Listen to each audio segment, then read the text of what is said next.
Yaba fowethu, umuntu omnyama angeke uze umbone nikeze omunye umuntu uplug.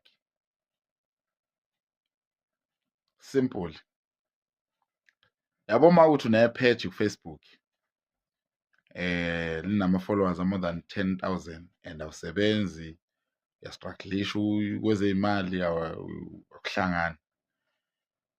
Ngicela kuzomele ungithinte ngilungisele i-page lakho likukhokhele, and akumelanga uvume i-page liphathwe omunye umuntu. Kumele uziphathele wena, uzibonele wena into zakuhambana. You understand? Mawukuthi unezingoma zi-under omunye umuntu, ngicela ungithinte ngikufundise ukuthi kwenziwa kanjani ingoma zakho zibe under you. Wazi ukuthi udayisa kuziphi iy'tolo, zingaki iy'tolo odayisa kuzo. You understand? Niyeke ukukhamisa la umuntu alinde ukubhukwa. Ubani ozokubhukha ngoba labantu ababhukhani babhukhana bodwa?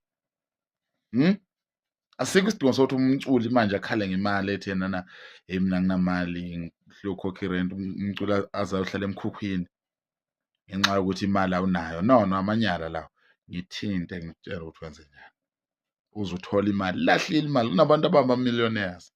Umuntu ushaya ngama-followers 40K ama-followers, mepostile 10K ama-views ngevidiyo eyodwa. Imali yonke leyo.